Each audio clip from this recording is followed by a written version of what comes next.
Hi friends, welcome to VIP Vasini channel. இன்றைக்கி என்ன பார்க்க போகிறோன்னா, குடல் குழம்பு எப்படி வைக்கலாம் தான் பார்க்க போகிறோம். மதுரையில் சாப்பிட்ற அதே மாதிரி டேஸ்ட்டில் நல்ல மசாலாலாம் அரைச்சி விட்ட ஹோட்டலில் எப்படி வைக்கிறாங்களோ அதே மாதிரி நம்ம இன்றைக்கி செஞ்சு காமிக்க போகிறேன். என்னோடய வீடியோஸை ஸ்கிப் பண்ணாமல் லாஸ்ட் வரைக்கும் பாருங்கள். அப்போ தான் நான் எப்படி பண்ணுறது தெரியும். ஃபஸ்ட் டைம் என் சேனலில் பார்க்குறோம் அப்படின்னா சப்ஸ்கிரைப் பண்ண கொஞ்சம் கிளிக் பண்ணிக்கோங்க. பக்கத்தில் இருக்கிற பெல் ஐக்கானை கிளிக் பண்ணும்போது ஆல்ன்ற ஆப்ஷன் கொடுத்தீங்கன்னா நான் போடுற வீடியோஸ்லாம் ஆன் த ஸ்பாட்டில் வந்து சேரும். வாங்க வீடியோஸ்குள்ளே போகலாம். ஆட்டுக்குடலை எப்படி சுத்தம் செய்யலாம்னு நான் என்னோடய சேனலில் ஃபுல் வீடியோஸ் கொடுத்துருக்கேன், கொஞ்சம் பாருங்கள். இப்போ நம்ம ஆட்டுக்குடலை ஃபுல்லாக சுத்தம் பண்ணி நம்ம எடுத்து வச்சுருக்கோம், தனித்தனியாக பிரித்து வச்சுருக்கோம். இந்த பிரித்ததை நம்ம குக்கரில் போட்டு நல்லா வேக வச்சு எடுக்க போகிறோம். ஸோ நம்ம வந்து குடலை ஃபுல்லாக நம்ம சேர்த்துக்க போகிறோம். ஏன் தனித்தனியாக நான் பிரித்து வச்சுருக்கேன்னா, அந்த நமக்கு குடல் மாதிரி இருக்குது பாருங்கள், அது வந்து நமக்கு கழுவு கஷ்டமாக இருக்கும். ஸோ நம்ம வந்து ஃபில்டரில் போட்டு நல்லா ஊற்றி கழுவுறதுக்காக நான் தனியாக அதை பிரித்து வச்சுருக்கேன். ஸோ ரெண்டையும் சேர்த்து நல்லா நம்ம வேக வச்சு தான் எடுக்க போகிறோம். எல்லாத்தையும் நம்ம ஒன்றா சேர்த்துக்கலாம். எல்லாத்தையும் சேர்த்தாச்சு. தேவையான அளவுக்கு 2 கிளாஸ் அளவுக்கு நிறைய தண்ணி ஊற்றிக்கலாம். ஒரு 1/2 டீஸ்பூன் மஞ்சள்தூள் சேர்த்துக்கலாம். நமக்கு அந்த குடலோட கெட்ட ஸ்மெல்லாம் நமக்கு போகணும். அதுக்காக நம்ம ஆல்ரெடி நம்ம போட்டு வாஷ் பண்ணி நம்ம எடுத்து வச்சுக்கலாம், நம்ம ஸ்மெல் இருக்காது. இப்போ நம்ம மஞ்சள் பொடி லைட்டாக சேர்த்துட்டு தேவையான உப்பு சேர்த்து நல்லா குக்கரை போட்டு நல்லா மூடிட்டு அடுப்பை பற்ற வச்சுக்கலாம். அடுப்பை பற்ற வச்சு நம்ம எடுத்து வச்சுட்டு குக்கரை தூக்கி நம்ம அந்த அடுப்பு மேலே வச்சு ஸ்டவ்வை ஃபுல்லாக நம்ம ஸ்லோவில் வச்சு ஒரு 4 விசில் கிட்ட நம்ம வேக வைப்போம். ஏன்னா நம்ம வந்து திரும்பி நம்ம வேக வைக்கும் போது விசில் போட்டு தான் வேக வைக்க போகிறோம். நான் ஒரு 4 விசில் வேக வச்சா போதும்.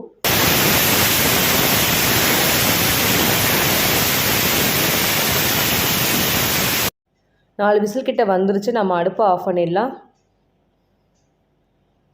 ஏர்லாம் ஃபுல்லாக ரிலீஸ் ஆனதுக்கப்புறம் குக்கரை ஓப்பன் பண்ணி பார்க்கலாம். குடல் நல்லா நமக்கு வெந்துருச்சா நம்ம பார்க்குறதுக்கு கரண்டியால் நம்ம குடலை எடுத்து கையால் அழுத்தி பார்த்தீங்கன்னா உங்களுக்கு தெரியும்.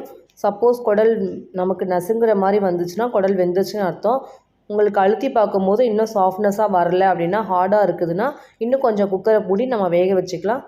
எனக்கு நல்லா சாஃப்டாக வெந்திருக்குது, போதும். வெந்தது வரைக்கும் நான் திரும்பி நம்ம விசில் தான் போட போகிறோம், அதனால் வெந்தது வரைக்கும் போதும்.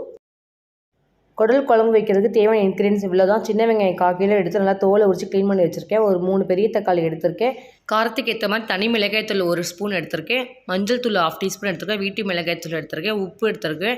பட்டை, கிராம்பு, ஏலக்காய் இதெல்லாம் நம்ம வறுத்து அரைக்க போகிறோம். நான் அரைக்கும் போது சொல்கிறேன், இஞ்சி பூண்டு பேஸ்ட் இருந்தால் நீங்கள் டேரெக்டாக போடுங்க. என்கிட்ட இஞ்சி பூண்டு பேஸ்ட் இல்லை, அதனால் நம்ம அரைக்கும் போது சேர்த்து ஒன்றோட ஒன்றா அரைச்சிக்கலாம். தேங்காய் துருவி எடுத்துக்கலாம். அடுப்பை பற்ற வச்சுக்கலாம். ஒரு பேன் வச்சுக்கலாம். லைட்டாக எண்ணெய் ஊற்றிக்கலாம். 1 ஸ்பூன் அளவுக்கு எண்ணெய் ஊற்றி நம்ம எடுத்து வச்சுக்க ஒவ்வொரு பொருளாக போட்டு நம்ம நல்லா வறுத்து நம்ம மிக்சியில் போட்டு கிரைண்ட் பண்ண போகிறோம். ஸோ நம்ம 1/4 கிலோ வெங்காயம் எடுத்துக்கலாம். நம்ம 2ஆக டிவைட் பண்ணி பாதி வெங்காயத்தை போட்டு நம்ம வதக்கிக்கலாம். 1 ஸ்பூன் மிளகு, சீரகம், தனியா, சோம்பு, பட்டை, கிராம்பு இதெல்லாம் நம்ம வறுத்து அரைக்க போகிறோம்.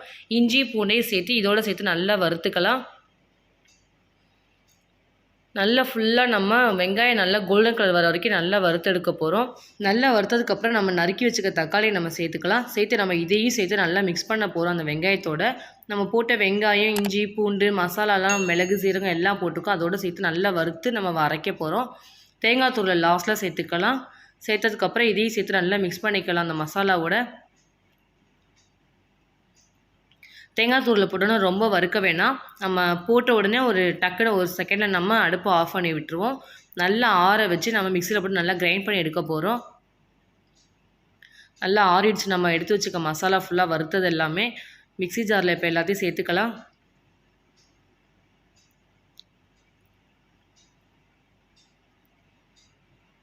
மிக்சி மூடியை போட்டு நல்லா தண்ணியே ஊற்றாமல் நல்லா ஃபுல்லாக கிரைண்ட் பண்ணி எடுக்க போகிறோம்.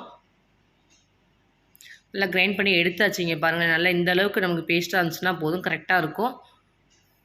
ஸோ நம்ம இதை ஒரு பவுலில் மாற்றிக்கலாம். திரும்பி நம்ம அடுப்பை பற்ற வச்சுக்கலாம். குக்கரில் தான் நம்ம இன்றைக்கி குழம்பு வைக்க போகிறோம். தேவையான அளவுக்கு எண்ணெய் ஊற்றிக்கலாம். எண்ணெய் நல்லா காஞ்சதுக்கப்புறம் நம்ம எடுத்து வச்சுருக்க பட்டை, கிராம்பு, அன்னாச்சிப்பூ, பிரிஞ்சி இலை எல்லாத்தையும் நம்ம சேர்த்து ஃபுல்லாக நம்ம அந்த ஆயிலை ஃப்ரை பண்ண போகிறோம். நம்ம நறுக்கி வச்சுக்க சின்ன வெங்காயத்தை ஃபுல்லாக சேர்த்துக்கலாம். ஏற்கனவே நம்ம பாதி வெங்காயம் அரைக்கிறது யூஸ் பண்ணியிருக்கோம். இப்போ நம்ம குழம்பு கிரேவிக்காக நம்ம வெங்காயம் சேர்த்துக்கலாம். வெங்காயம் வதக்குற அளவுக்கு நம்ம கல்லுப்பு சேர்த்துக்கலாம். கருவேப்பிலை சேர்த்துக்கலாம்.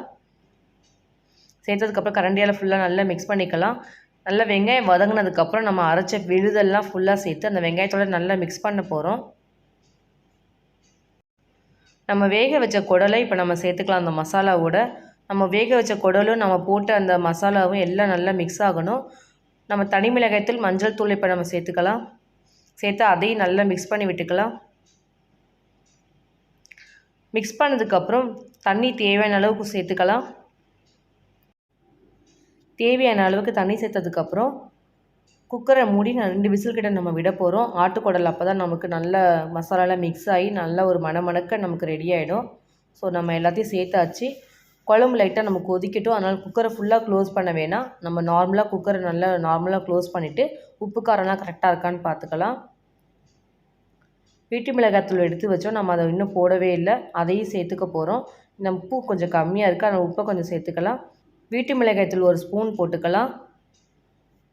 சேர்த்து நல்லா கரண்டி வச்சு ஃபுல்லாக மிக்ஸ் பண்ணிவிட்டு குக்கரை நம்ம இனிமேல் தான் நம்ம மூட போகிறோம். ஃபுல்லாக நம்ம குக்கரை க்ளோஸ் பண்ணி அடுப்பை நார்மல் ஃப்ளேம்லேயே வச்சு 2 விசில் விட்டால் போதும். நம்ம ஆல்ரெடி ஆட்டுக்குடல் நல்லா வேக வச்சு தான் நம்ம எடுத்திருக்கோம்.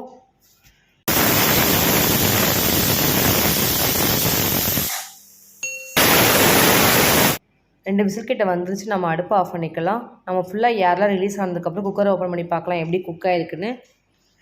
ரொம்ப நேரம் ஆகுது, ஏர்லாம் ரிலீஸ் ஆகிடுச்சு. நம்ம குக்கரை ஓப்பன் பண்ணிக்கலாம். ஆட்டுக்குடல் குழம்பு நல்ல ஒரு ஃப்ளேவரோட நல்ல ஒரு ஸ்மெல்லோடு இருக்குது. இது மாதிரி குக்கரில் வச்சு சாப்பிட்டிங்கன்னா இட்லி, தோசை எல்லாத்துக்கும் சூப்பராகும். சப்பாத்தி, இடியாப்பம் எல்லாத்துக்குமே நல்லாயிருக்கும். கொத்தமல்லி இலையை தூவி நம்ம ஒரு பவுலில் மாற்றிக்கலாம் எல்லா குழம்பையுமே. நல்ல ஒரு டேஸ்ட்டில் மணக்க மதுரையில் சாப்பிட்ற ஸ்பைஸியான ஹோட்டலில் அரைச்சி வைக்கிற மாதிரி உங்களுக்கு நான் எப்படி குழம்பு வைக்கலாம் நான் செஞ்சு காமிச்சிருக்கேன். இதே மாதிரி நீங்களும் உங்கள் வீட்டில் செஞ்சு பாருங்கள், செம்ம டேஸ்ட்டில் இருக்கும். இன்றைக்கி என்னோடய ஸ்டைலில் உங்களுக்கு நான் ஆட்டுக்குடல் கிரேவி எப்படி பண்ணலான்னு செஞ்சு காமிச்சிருக்கேன். இதே மாதிரி நீங்களும் உங்கள் வீட்டில் செஞ்சு பாருங்கள். டேஸ்ட் எப்படி இருந்துச்சு கமெண்ட் பண்ணுங்கள், லைக் பண்ணுங்கள், ஷேர் பண்ணுங்கள், சப்ஸ்கிரைப் பண்ணுங்கள். பக்கத்தில் இருக்கிற பெல் ஐக்கானை கிளிக் பண்ணிவிடுங்க. Thank you friends.